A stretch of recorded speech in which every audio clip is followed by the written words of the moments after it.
Hello, hi guys! Magandang hapon sa inyong lahat. This is Chin Rodriguez, mamaya sa Grid Channel.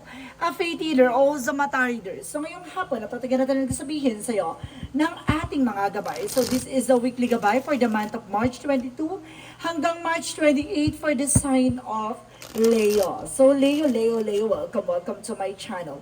Ano kayong messages, advices ng spirit guides ang ating masasagap for today's video? Kanino naman kayang energy o kaganapan sa buhay ng mga Leo signs ang ating mga hagilap? So guys, this reading is a general reading lamang, hindi lahat makaka-resonate.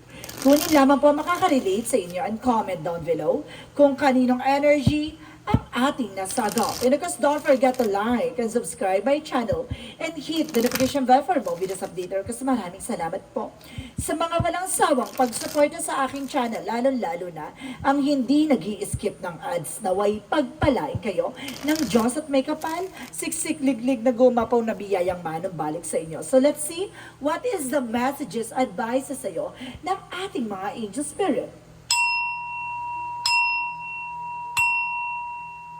So, angel spirit guys, please give me information for the sign of Leo. So there's the Knight of Wands, resilience, no? There's an ongoing battle. So, and of course, sinasabi dito, there's an over-fatigue or something na may mga bagay na napapagod ka na, naghihirapan ka lang. Or there is an information na napakalapit mo na sa success. No, there is a perseverance na kailangan mo pagtiyagaan, no? Na sinasabi dito ng konting tiyaga, may mga bagay na natutunan ka, yun yung mga bagay na kailangan mo pang hawakan na manatiliin mong malakas at maging matibay at malakas ang loob at makapalang mukha. Amen. Ganon, ha? Kailangan panatiliin mong malakas ang loob. And of course, there is a wheel of fortune, there is a turning back, no, into your favor, na maaaring papabol na sa'yo. And of course, the wheel of fortune is swerte. Maaaring siswertehin ka na this time, and of course, there is a good luck, destiny, and changes, and karma is coming. So let's see. And of course, there is a King of Wands by mission. So see, kumbaga, pinapakita na dito yung magiging possibilities, no? Being optimistic. Kailangan lang, kumbaga, magkaroon ka ng kumpiyansa, pagiging malakas ang loob, no? Kumbaga, gamitin mo yan, no? Para makahata ka ng mga tao sa paligid mo. So let's see what is additional messages for the full card. So there is a new beginning coming in for you. And of course, there is the full for of freedom. Kumbaga, sinusubukan ng pananampalataya at tiwala mo, no? Pero kung sinasabi na, Ace of Pentacles is here, sinasabi dito, there is a big money, big opportunity coming in for you. May potential ka pagdating sa abundance, ha? Kumbaga, may kasaganahan na nag-aantay sa iyo. There is a financial new beginning. And because there's a Two of Pentacles being a balance. So, kailangan mo maging balanse sa mga bagay-bagay, no? Trying to find balance sa mga eksena mo, no? Pagdating naman sa Knight of Wands, so there's an Eight of Wands. So there's a fast communication and fast movement. So ibig sabihin, marami kang mamatanggap na kahit anong mensahe, opportunities, kung kailangan mo maging tahimik, no? Hindi mo kailangan maging bulgara kasi may mga tao sa paligid mo na kumbaga, hinahawaan ka ng kanigahan. Kaya kailangan, kung alam mo taong na to ay nega, umalis ka dyan sa sitwasyon na yan, umalis ka sa mga nasa paligid mo. And the Seven of Cups, maraming opportunity papasok sa'yo, no? Pagdating sa Wheel of Fortune. So this is the moment na kumbaga marami kang pagpipilian. There's a lot of choices. And of course, there's a lot of opportunities. So let's see what is the King of Wands. The King of Wands represents what? So there is a Two of Cups about sa partnership. So kumbaga binibigyan ka na malinaw at matalinong kaisipan dito, no? Now there's a partnership at pagdating sa partnership o trabaho, negosyo, hanap buhay mo. And of course, even sa relationship na kailangan mong maging malakas at matibay. The full card represents the Eight of Cups. Kumbaga, there's a leap of faith. Ano kasi sinasabi ng moving forward and letting go. Kumbaga, sinasabi dito, hayaan mo mangyari ang mga bagay na mangyari, no? Kailangan mo mag-move on, kailangan mo mag-let go, at kailangan mong magpatuloy na walang kinakatakutan. And of course, the Ace of Pentacles represent the Sun card. So talagang, there's your positive outcome that brings you up potential of abundance. Talagang binibigyan ka ng potential para sa kasaganahan, no? Kumbaga binibigyan ka ng swerte at magandang kalalabasan dito, no? Sinasabi dito yung makakalaya ka na sa kaisipan pagdating sa finances. Kumbaga magiging stable na ang iyong trabaho, negosyo, hanap buhay mo, or either madadagdagan yung resource of income mo. The Two of Pentacles represent the Six of Cups, no? Kumbaga maging balanse ka nangyari sa isa nakaraan, no? Huwag mo na raw binabalik-balikan ng reminiscence, ang childhood, or something, yung past happening, no? Kumbaga yung mga nakaraang drama, no? Iwasan mo na yung maging balanse ka. The Nine of Wands and the Eight of Wands represent the Page of Wands. So there's a good news. May magandang balita dito ha. May mensahe, messages, balita na magdadala sa iyo ng it's either a travel or something of opportunities. So let's see what is the Wheel of Fortune. And of course, the Seven of Cups. So there's a Queen of Cups. Magkakaroon ka na ng healing dito ha. Unti-unti na talagang magagamot yung mga bagay-bagay sa paligid mo. Even sa finances, career, and love life. Unti-unti na siya mag-heal. And be mature enough and being grounded. No? Kumbaga maging secure ka rin din sa pagdating sa femininity. No? There's a loving, kumbaga pagdating sa love life, no, wag masyadong marupok at wag din masyadong maharot. So the King of Wands and because the Two of Cups represent the Four of Swords. Kumbaga makinig ka sa intuitions mo, makinig ka sa God feeling mo. Kumbaga sinasabi dito na alisin mo yung takot at pangamba mo. Kailangan laban na laban. The Fool card and the Eight of Cups represent the King of Swords. Stop the pattern. No? Putulin mo yung mga bagay na walang kaugnayan sa'yo. Yung mga bagay na alam mong hindi nagsiserve sa'yo, na alam mong walang kabuluhan. No? And of course, the King of Swords is a logic and there's a power and of course, there's an intelligence pagdating sa mga bagay. Kumbaga wais. No? And because there's an Ace of Pentacles in the Sun card, represent the Ace of Cups. Wow! This is a big opportunities kasi, kumbaga, hindi lang siya sa finances, pati sa love life, no? Pasabog, no? And because there's a Page of Pentacles for investment, no? Kumbaga, mag-invest ka sa sarili mo at mag-invest ka sa pamilya mo, even sa anak mo, sa sarili mo, no? Kumbaga, sinasabi dito, wag mo nang balikan kumbaga, yung nakaraan, no? Yung pagkakamali ng nakaraan, wag mo nang balikan. So, let's see what is additional messages for outcome. For the outcome, represent the justice.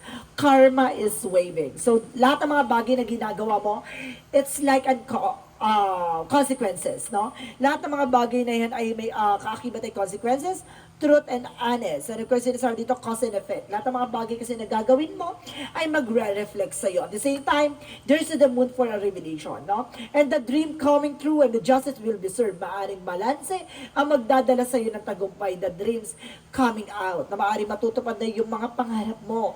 And there's an intuition. Makinig ka sa iyong intuition. So let's see. Additional messages for career.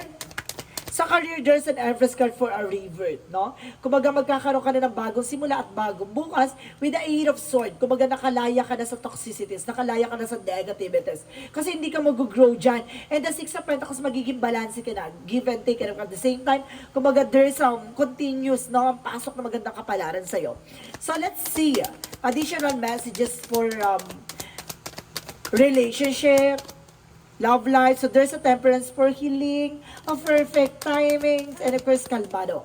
Kailangan maging kalmado kapag dating sa love life. Hindi ka pwedeng harot ng harot at hindi ka rin pwedeng marupok. And of course, there's a tower moment for a major changes. Yun yung kailangan mong baguhin. No, ang paging padalos-dalos at paladesisyon sa lahat ng ginagawa mo.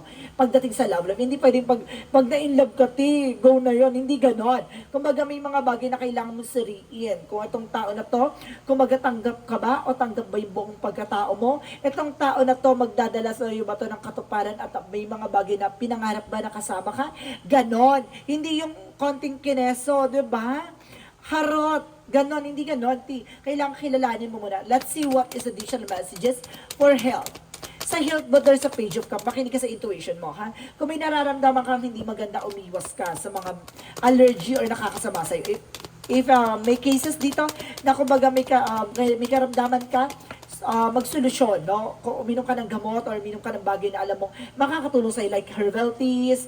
And of course, there's an Ace of Wands for a new beginning. Magkakaroon ka ng bagong simula. No, because there's a good news and physically starting something creative spark. So talaga magsisimula ka na panibagong eksena. So let's see. Additional messages for magical fairy messages. O, diba? Ang bilis ng talak-talak ni water. Ang ngalang-ngala ko. So let's see what is the magical fairy messages. And it was goodbye to the old, hello to the new. See? Pakawalan mo ang nakaraan. Nandito na ang bagong eksena papasok. At magpapatibok sa pusong pihikan mo. So let's see what is additional messages. And because there is a be yourself. Basta maging totoo ka sa sarili mo, ha? Hindi mo kailangan magpanggap. No ba? This situation call for you to be your authentic self, which is the basis of your personal power. So let's see what is additional messages for Yin and Yang Oracle card. So there's an attraction, so maaaring attracted ka or maaaring may mga tao nagkakagusto sa'yo. Ay, gandang-ganda ka dyan. And there's a travel. Now may mga travel dito and there's a lot of messages. Marami ka pa matatanggap na communication, messages, and of course, there's an action. So see, kung gusto mo mabago ang buhay mo, kumilos ka. Walang nagtatagumpay ng nakahiga. And there is a beginning. So talaga magsisimula ng panibagong chapter, and there's a purpose. Dapat alam mo sa sarili mo kung ano yung purpose mo sa buhay. So let's see what is Archangel Michael messages. And of course, sinasabi dito guys, they're believe and trust. So kailangan mo maniwala at magtiwala. And there's a positive thought, create a positive result. Napanatiliin mong positibo, huwag kang maghahatak ng negative, no? Kung magdadala sa'yo ng problema yan, drama and ego, this is your life purpose. No, ito yung purpose mo sa buhay. Ang magpatuloy, no? At wala alisin yung takot at pangamba. Hindi na uso ang takot, kapakapalan na ng mukha. So let's see what is the chakra. And there's a services, so some of you, yung nagiging trabaho mo ay service. No, maaaring it's either kumbaga kasama ka sa paggagamot or either kumbaga public servant ka, no? It's either there's a services. And because there's an information with a prayer. No, magdasal ka lang daw. Manalig.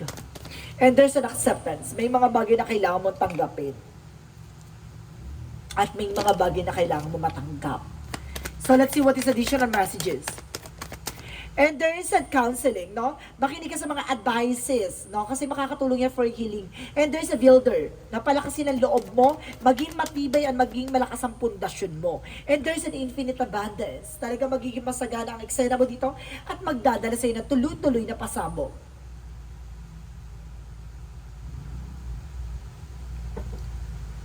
So let's see, what is the Monsology? For Monsology represents, you are good enough. Diba? Sapat ka na. Diba? Kumbaga, yung mga bagay na nangyari sa'yo, kumbaga, wag mo isipin na pagkakamali mo ay hindi. No? May mga bagay na nawala sa'yo, kumbaga, kakulangan mo hindi. No? Sapat ka na. No? Sapat ka na sa mga bagay-bagay. And you are loved ones ay safe. No? Kumbaga, yung mga mahal mo sa buhay ay safe naman daw. And balance is spiritual and practicality. No? Panatiliin mo maging center si God sa lahat ng mga kaganapan sa buhay mo. At kailangan mo maging practical pagdating sa pera. No? Hindi ka pwedeng ubos biyaya. So let's see what is the energy. Energy represent adjacent possibilities. May mga pinto ang magsasara sa iyo at may mga pinto ang magbubukas sa bagong opportunity for you. And there's a career connection. May bago talagang pag-ibig magpapatibok-tibok sa puso mo. And of course, the thinking woman. So ibig sabihin nag-overthink ka. No? You're being paranoid or either if you are a man, baka yung person mo overthinking o tabang hinala. Oh. So let's see what is additional messages for Angel Spirit. And there is a Earth School, so there's a higher learning, so there's a life lesson. Kumbaga matuto ka na sa mga karanasan sa buhay mo. No? Kumbaga kasama talaga sa buhay mo yan ang madapa, magkamali at mabigo. Ay, sakit. And there is a deep cellular healing. So there's an emotional healing, guys. Physically and emotional. Kumbaga unti-unti na magagamot ang mga sugat ng nakaraan. So let's see what is additional messages. And there's a growth, guys. There's a growth and expansion. Palalawakin na ang mga kaganapan sa buhay mo, no? Paluluwagin ka na. Ay, Charis. Anyway lang. Kaya ko sinasabi dito, there's a blame. No? May mga bagay na hindi mo masisisi. May mga bagay na ang sisisihin mo yung sarili mo sa mga bagay-bagay. May ganun talagang times, no? So let's see what is additional messages. So there's a survival. So maaaring kumbaga you are being survivor, no? Nakakalagpas ka sa mga pagsubok na nararanasan mo. And there is abundance harvest. Talagang sinasabi talagang may kasaganahan na naghihintay sa iyo, ha? Ang kabog-kabog mo dito. And because there is a problem solving, masusolusyonan na ang problema mo. At the same time, there is a shielding, see? Protectionan mo at pangalagaan mo ang sarili mo. So let's see what is additional messages for Archangel Raphael. Divine intervention, guys. Paalala. May paalala ang ating Archangel Raphael, there's an have faith na maniwala at magtiwala. Baka nagkakaroon ka ng alanganin sa paniniwala, ha? Kailangan buo ang tiwala mo at buo ang paniniwala mo na lahat na nangyayari sa paligid mo, there's a God's will. And of course, God will provide. Oh, thank you, Lord. Thank you. Amen. And there is an ask for help from others. So, kailangan mo na tulong ng ibang tao. Hindi mo naman lahat ng bagay ay kaya mong gawin. At the same time, big healthy changes na mangyayari sa buhay mo. And there is a reconsider. Kailangan mo i-consider yung mga options, opinion ng ibang tao. No? So, let's see what is the Romance Angels. Romance Angels represent new love is waving. May bagong pag-ibig na magpapatibok-tibok sa puso mo. Ayan na nga. So, ibig sabihin, this time, huwag ka munang umarat, ha? Hayaan mo yung puso, yung tao na yan ang lumapit sa'yo. Ganon. Hindi ka pwedeng, porkit konting kalabet, harot. Hindi pwedeng ganon.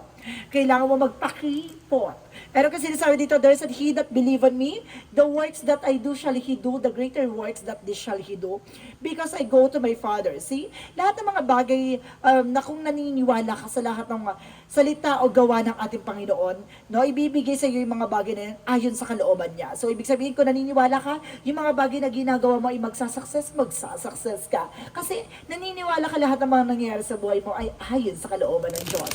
Powerful! So, let's see what is the angel's number. Diba? Sinasabi dito na depende yan sa paniniwala at pananampalataya mo. Kung naniniwala ka na magsasucess ka. Taray motivational. So, ibig sabihin dito, kailangan hindi lang siya motivation, ha? Kailangan there's a consistency. Na tuloy-tuloy na walang kasawaan. Ganun dapat. And the angel's number represent the 444. There's a blessing in disguise. So see, talaga sinasabi dito, bless in disguise. So ibig sabihin, tulong ng poong may kapal. Lahat na nangyayari sa'yo, obstacles man yan, pinapatibay o pinapalakas lahat ng experiences or karanasan na dapat mong maranasan. So let's see, basahin natin. There might be some difficulties ahead, but you will push through. You got this. If you have been struggling of feeling lost, the winds of the change will blow if you've been suffering or feeling lost. Some things may fall apart, but you're building the frameworks for something much better. Hang in there. So see, kumbaga kung alam mo nga may magbabago at alam mong na ipagkakalob sa'yo at papabor sa'yo yung sitwasyon, papabor sa'yo. No? Kumbaga malakas ang power of faith. So ibig sabihin dito, naniniwala ka sa lahat ng mga bagay-bagay, ipagkakaloob sa'yo yan. So let's see what is the synchronicities. For the synchronicities, so there's a love. Oh my God, there's a shooting star that love can exist. Oh, sarap naman. Sana all kinikilig. So let's see. And if there's an information with gentleness, no, kailangan mo maging dahan-dahan. Hindi mo pwedeng biglaan. Masasaktan ka lang. At sinasabi dito, there's a faith, no? Kumbaga, I told you so. Diba? Sinasabi dito na, lahat na nangyayari dito ay sinusubukan ng pananampalataya at tiwala mo. Oh, 'di ba? Kaya ka na diyan sa sitwasyon mo hindi para masaktan ka, para matuto ka. Kasi may pagkakamali ka eh. 'Di ba? Kumbaga may mga bagay na hinayaan mong mangyari. Or may mga bagay na nangyari yan kasi kumbaga, hinayaan mo yung bagay na lumaki yung problema. Or either, may mga bagay karanasan ka na kaya ka nandiyan sa sitwasyon dahil sinusubukan ka. Kung paano mo maaalis yung sarili mo ayon sa kalugmukan mo. Ganon. And the messages of life represent love affairs. So talaga sinasabi ng messages of life na talagang love can exist. I renounce my pain and release my resistance. Today, I choose to reside in the light of my being. I rise above boldly and ask for my understanding that will free me of my duality. My prayers are heard, and God sends angelic help so that the love and peace find their way to me when I open my eyes, love of fear. So see, talaga lahat ng mga bagay sa buhay mo at lahat ng mga bagay na kinagagalawan mo, buksan mo ang mata mo at paniniwala mo na lahat ng mga bagay na yan na nasa paligid mo ay may ibig sabihin at may kahulugan. Lahat ng mga bagay na yan ay nagsisilbing instrumento para palakasin at patibayin ang magsisilbing pundasyon mo. That because of pain is your strength and power. Ganon. Magiging malakas ka at matibay, maniwala ka lang at magtiwala. So this is a weekly gabay for the month of March 22 hanggang March 28 for the sign of Leo. So Leo, maraming salamat for this wonderful reading. So once again, this reading is a general reading lamang, hindi lahat makaka-resonate. Kunin lamang pa makaka-relate sa inyo and comment down below kung kaninong energy ang ating nasagap. Maraming salamat po and see you in the next video. Bye-bye and babush!